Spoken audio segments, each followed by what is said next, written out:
Ah, une pharmacie, une nouvelle pharmacie, ah, j'en rêvais. C'est qu'on n'en avait plus, hein.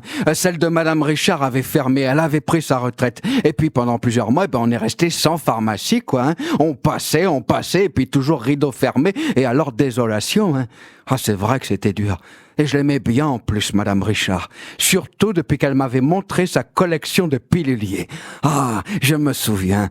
Un jour de février, alors que le ciel avait pris la couleur d'un comprimé de vitamine C, alors qu'il était tout effervescent d'ébouriffante vitalité, Madame Richard, prise de sympathie à mon égard, et on la comprend, se mit à s'exclamer comme hennissante d'aventure et de contrées lointaines: « Monsieur Albert, j'ai quelque chose à vous montrer, ça devrait vous intéresser. » Et voilà que je me surpris à courir, ma main dans la sienne moite et le cœur haletant.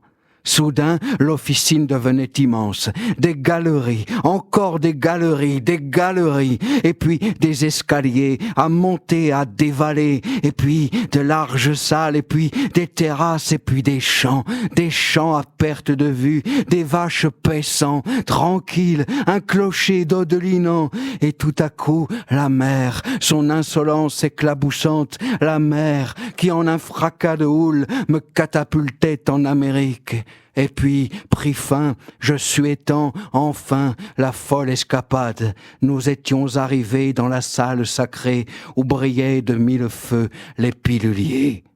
Ah, il y en avait des milliers, messieurs, dames, de toutes les couleurs, de tous les pays, de toutes les époques et pour toutes les maladies. Des piluliers de toutes les tailles pour accueillir tous les traitements, sans distinction, sans discrimination. Des piluliers pour tous les hommes et toutes les femmes et pour tous les enfants. Et des piluliers si grands qu'ils pouvaient contenir des comprimés pour soigner les éléphants. Des piluliers si beaux qu'on aurait voulu tous les avoir et alors les exhiber avec fierté comme autant de promesses de guérison et je dirais même plus, messieurs, dames, comme autant de promesses de miracles. Ah oui, divine annonciation. Et voilà qu'en prononçant ces mots, je sens ma vigueur revenir et mes bronches retrouver leur jeunesse d'antan. Et voilà que je remarche et voilà que je recouvre mon énergie d'enfant. Ah, calme-toi, Albert, tu tachycardes. Enfin bref, vous comprenez mon état. C'était merveilleux, messieurs, dames.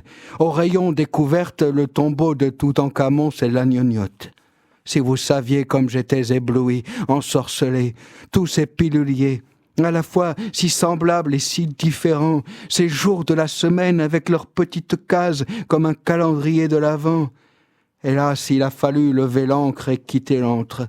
Très vite, trop vite, nous sommes revenus dans la partie publique de la pharmacie où dansaient des ordonnances, tandis que se préparait à l'exil laxatif et tranquillisant.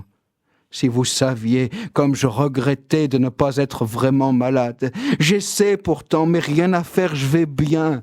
Et je l'ai dit à Madame Richard. Madame Richard, j'ai rien à y mettre dans le pilulier, mais j'aimerais tant.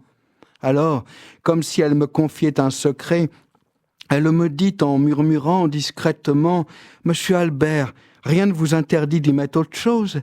Mettez-y quelque chose que vous aimez. » Et tout à coup, tout s'est éclairé.